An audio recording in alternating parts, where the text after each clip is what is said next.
Hey, what's up guys? It's Angel Santowski back with another UFC prediction video.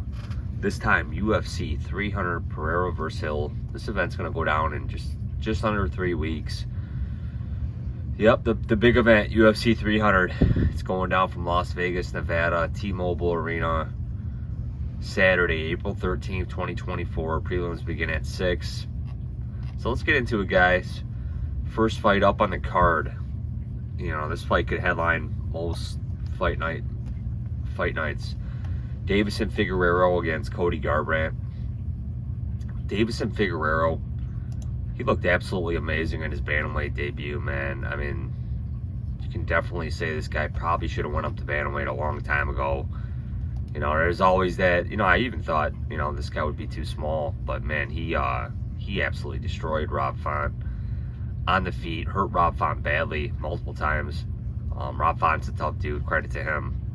But man, this is the right weight class for him in my opinion. And he's going up against the former bantamweight champ, Cody Garbrandt, man. I mean, how can you forget the run this guy had in 2016? His road to the title, man, is probably one of my most memorable ones, man. But it's been tough. It's been tough sledding, man, for the guy in recent years. He's on a 2-fight win streak. Nice win over Brian Kelleher, who's kind of tough to finish. And Trevin Jones is no longer with the promotion. But he's got a tough test here, man. And Cody called for the fight. So he's at a 3-inch reach disadvantage. Hey, if Cody can pull this off, all props to him. I'm gonna side with Deiveson, man. This is a very tough fight for Cody, man. And I kind of just wonder what Cody's gonna do if he loses, because he's nowhere near title contention now. But man, this guy, he's really gonna be out of title contention if he loses to Deiveson. But hopefully he sticks around the sport. But let's look at the odds for the fight. And Deiveson is a -350 favorite, man. So if you believe Cody's gonna win, man, there's some great underdog odds on Cody. But I'm gonna side with Deiveson in this fight. Bobby Green against Jim Miller. I'm gonna side with Jim Miller here, man. Bobby Green's coming off a nasty knockout loss to Jalen Turner, man, where he was showboating. But a great win prior to that over Grant Dawson, man, in the main event. He exposed Grant Dawson, who I don't know how got a headlining fight, but he did. Jim Miller, this guy looks better than ever, man. 2-fight winning streak. Wins over Jesse Butler, Gabriel Benitez, and it's all by finish too. And I'm gonna side with him here over Bobby Green, but this could be a hard fight to predict and a tough fight to, you know, it can go multiple ways here. It can go decision for either guy, finish. So I'm gonna side with Jim Miller. Jessica Andrade against Marina Rodriguez. I'm gonna side with Andrade here, man. Again, this isn't a fight that I'm overly confident in either. I can see Marina just using her reach, sticking and moving. But I'm gonna side with Jessica Andrade. She looked a little more determined against Mackenzie Dern. She does have a slight reach disadvantage here.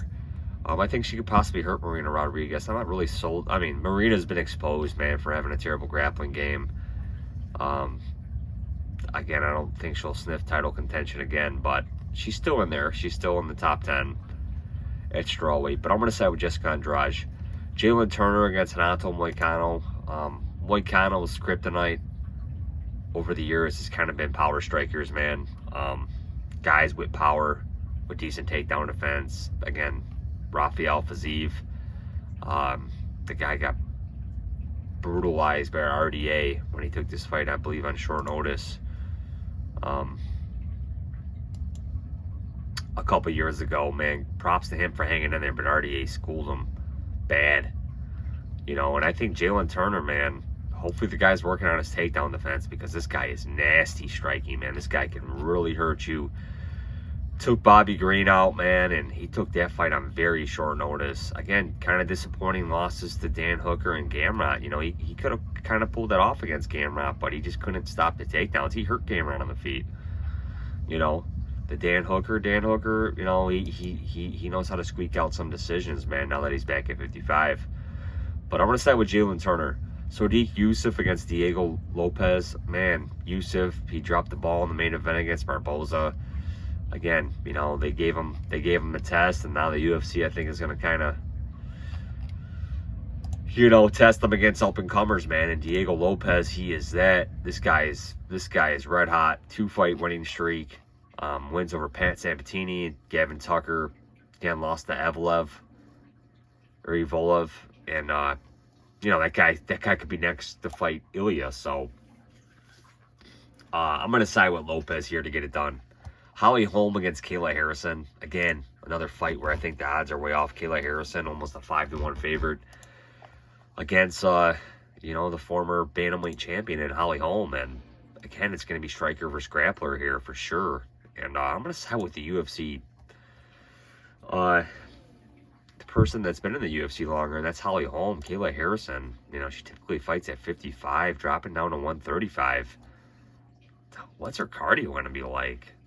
She's going to have an adrenaline dump on the biggest, stage in the sport, man. The biggest event there's ever been, per se.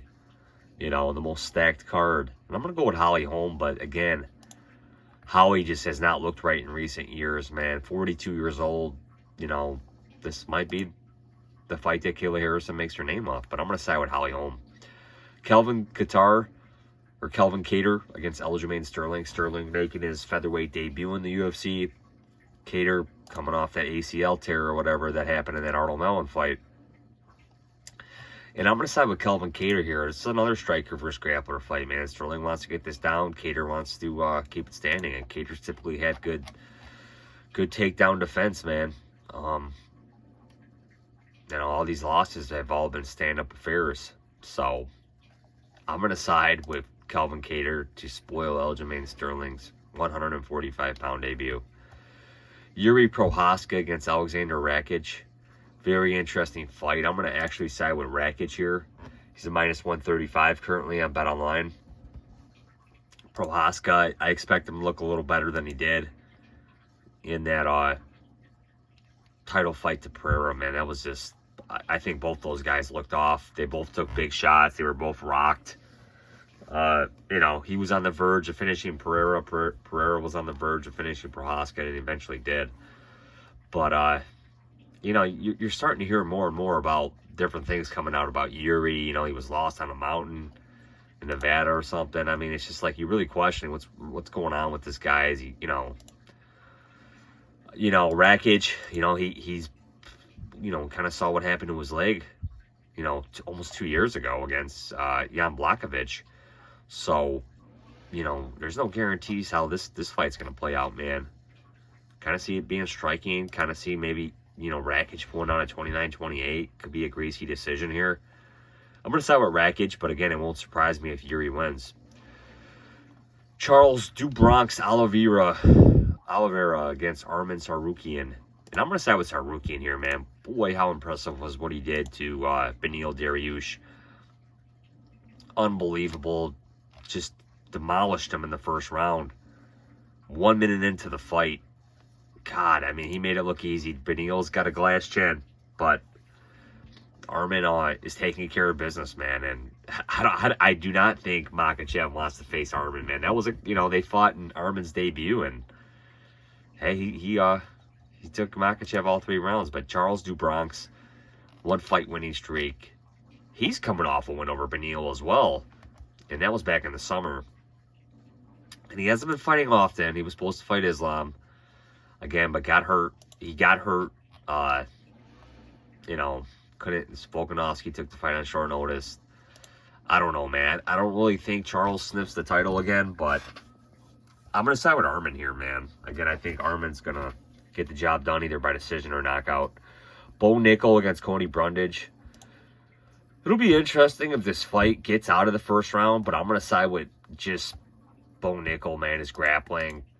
I don't think Brundage gets out of these submission attempts, but if he does, hey, man, props to him. This guy's a huge underdog. Very disrespectful. It should no way be this big of an underdog. I mean, it's almost, like I said, man, it's almost worth just putting a very small amount on just Cody. Hold on. Let's look at this again, guys. Bo Nickal minus 2,100 favorite, so a 21-1 favorite. That's crazy, man, but people are betting this, guys. But, yeah, I'm going to side with Bo Nickal. But, again, man, I mean, Cody Brundage, man, this guy, he is somewhat resilient, dude. beat Zach Reese, beat Jacob Malkoun. That was kind of, like I said, he complained to the ref. Malkoun was dominating him, but still, man, props to him, man. He's kept his UFC career alive, so we'll see what happens here. He's got absolutely nothing to lose. He can potentially upset, a UFC up-and-comer that the UFC is heavily promoting. So I'm going to side with Bo Nickal, but hey, man, let's see if Cody can get it done. Justin Gaethje against Max Holloway, man. I feel like Justin Gaethje, so close to getting another title shot, but, he could be so far away if he loses this. And I like Max Holloway here, man. I think Justin's way to win this is he's got a calf kick Holloway here, man. He's got to take away Holloway's forward pressure, his movement. And Holloway's a big dude, man. Like I said, Holloway's probably bigger than Gaethje at 55. It's huge featherweight, but again, we've seen how the guy looked against Dustin Poirier 5 years ago when he stepped up. And yeah, he did go all 5 rounds with Dustin, lost that. But, he showed that he's durable at 55 as well. Dustin had him hurt. That was kind of the first time we've seen Max hurt like that. So, I'm going to side with Max here for the upset. Weili Zhang against Yan Jonin. I'm going to side with Weili Zhang, man. She looked like an absolute phenom against Amanda Lemos. Obviously, Lemos, horrible takedown defense. She couldn't finish Lemos, but it wasn't for a lack of trying. Beat Carla Esparza. Carla Esparza was not able to defend the belt. Beat Joanna Jędrzejczyk twice. Don't know why Joanna came out of retirement for that, but she did. But her kryptonite's been Rose Namajunas. But Rose Namajunas has recently announced that she will not be returning to strawweight. So, Yan Jonan, she's been getting by in split decisions. Good fighter. Very good at keeping distance. Nice knockout over Andrade. I'm going to side with Weili Zhang to keep the title. Alex Pereira against Jamal Hill. I'm just not really sold on Pereira, guys, man. 2-shot, beat Jan Blachowicz, then got to the title. Again, I've seen the guy rocked. I don't think his chin's all that. Jamal Hill, this guy's looked great at light heavyweight. His only loss is that hiccup to Paul Craig. And I'm going to pick Jamal here. My biggest worry about Jamal Hill, potentially, is he coming back from the Achilles injury too soon? Did the UFC pressure him and give him more money just to take this fight? But I think Jamal Hill's better everywhere, man, honestly, man. So I'm going to pick Jamal Hill to win this fight. Again, guys, my picks: Jamal Hill, Weili Zhang, Max Holloway, Bo Nickal, Arman Tsarukyan, Alexander Rakic, Calvin Kattar, Holly Holm, Diego Lopes, Jalen Turner, Jessica Andrade, Jim Miller, Davison Figueiredo.